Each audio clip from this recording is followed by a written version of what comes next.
Bonjour les amis, c'est Chris de Montpellier. On se retrouve pour une petite vidéo de fin de semaine, un bilan sur la semaine écoulée. Donc pas mal d'activités dans l'élevage et en particulier pour certains oiseaux, une mue qui s'amorce. Donc on va faire le tour de toutes les cages pour vous dire où on en est. Donc ici j'ai toujours ma femelle qui élève le petit jeune. Je les ai bagués vendredi soir, c'était limite d'ailleurs. J'en ai bagué d'autres, j'en ai fait 7 vendredi soir et c'était vraiment limite. Ils avaient une semaine mais bien nourris, donc c'est passé difficilement, mais on y est arrivé. Donc là, elle a 15 jeunes, elle est dessus assez régulièrement. Je vais passer directement en dessous, parce que là, vu que le nid est vide, mais le petit sein précoce, il est tout au bout là-bas. Donc j'arrive pas à le voir bien ici, je vais faire le tour et vous le faire voir ici. Il refuse de rester dans le nid depuis 2 jours. Donc voilà, je vais le remonter, il redescend, j'essaie qu'il fasse un peu le point dessus, voilà. Donc vraiment petit, mais bon, c'est son choix, il veut sortir, il est sorti. Ici, donc, une des 2 femelles qui couve encore, donc elle vient de démarrer la couvaison, elle a 3 œufs. Les 2 petits, là, je vais les sevrer cette semaine, parce que je dois m'absenter quelques jours et je le ferai avant. Donc voilà. Ici, le couple là était calme depuis quelques semaines, et puis là d'un seul coup, enfin depuis hier, je vois qu'elle a commencé à arracher du fond de cage, donc encore des oiseaux qui n'ont pas a priori commencé la mue, même si je trouve un peu de plumes, j'ai du mal à diagnostiquer d'où elles viennent, mais bon, elle est encore active. Ici, c'est né aujourd'hui, je ne peux pas vous faire voir, vous savez que j'aime pas trop toucher. Il y en a plusieurs a priori, c'est né aujourd'hui, donc on verra un peu plus tard combien il y en a. Exactement la même chose ici, c'est né aussi ce matin, donc on verra combien il y en a aussi, j'en ai aucune idée pour le moment. Je n'ai pas trouvé de coquilles au fond des cages, donc je ne peux même pas avoir une petite idée, mais bon, ici il y en a plus d'un, ça c'est sûr. Là je ne sais pas du tout, mais j'ai vu qu'elle nourrissait un peu, donc voilà. Ici, on a nos 3 jeunes qui continuent de pousser, qui ont été bagués vendredi, qui se portent, ma foi, relativement bien, les voilà. Donc ça va être des beaux petits panachés, vu les parents, hein, bien entendu. Hein. Donc voilà, ça va ressembler à des oiseaux comme celui-là, là, je pense. Voilà. Ici, c'est pareil, les 3 petits, là, ça va être des vrais satinés. Je vais essayer d'ouvrir la porte pour qu'on les voit mieux. Ils se regroupent toujours dans le fond, là-bas, je ne sais pas pourquoi. C'est pas facile, hein, je suis désolé, je ne suis pas très doué. Bon, ils sont 3, poussés, bagués depuis vendredi aussi. Voilà. On passe au petit jeune. Ici, ben là, on voit que ça commence à être un peu moche. La mue fait son œuvre, hein, mue juvénile. Donc voilà, il y a des beaux spécimens, il y a des beaux gabarits, je trouve. Hein. Regardez comme ils se tiennent bien droit là. Magnifique. Enfin, magnifique, c'est les miens en même temps. Ici, les rouges, ben, ça commence à prendre tournure au niveau de la coloration. Hein. Donc on commence à bien voir les chimelles, les ivoires, les intensifs. Là, vous avez un intensif ici à gauche. Sûrement un chimel ici juste devant moi, et les 2 qui suivent, a priori, ça va être de l'ivoire. Voilà. Là aussi un intensif. Et là, vous avez au fond le petit qui est en coloration, là, qui vient de ce couple-là. Hein. D'accord ? Donc c'est un mâle, il siffle. Hein. Donc il gazouille, il commence à bien gazouiller.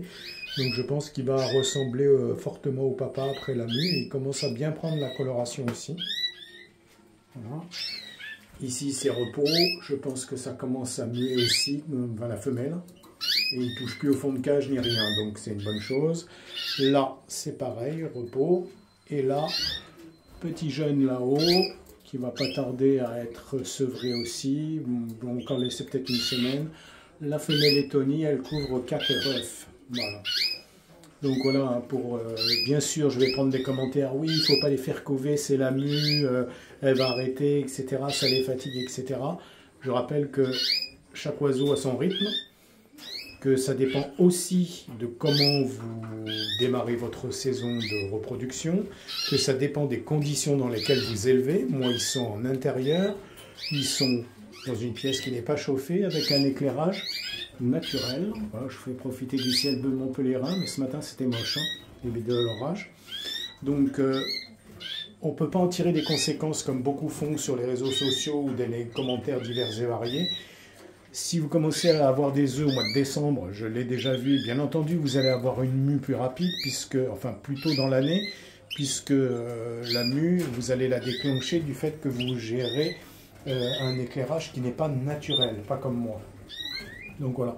Donc c'est normal qu'il y ait des différences et que vous pouvez avoir des oiseaux en mue au mois de mai, au mois de juin, au mois de juillet et plus tard. Moi j'ai déjà eu des éclosions au mois d'août. Hein. Donc et là ça sera sûrement le cas. Donc, et ils ont élevé jusqu'au bout et les couples n'ont pas été plus fatigués que ça. Ils ont fait simplement la mue plus tard que les autres oiseaux. C'est-à-dire que j'avais des couples un couple qui élevait et les autres qui étaient en mue. Et après, ben, ça s'est récupéré. L'essentiel, c'est que vous laissez bien du repos après la mue à vos oiseaux avant de réattaquer une préparation et l'élevage. Donc ça, c'est pour les commentaires un peu rudes et du genre « je sais tout, c'est moi qui ai raison ». Donc on en a beaucoup sur les réseaux qui tournent autour des oiseaux. Donc non, on ne sait pas tout.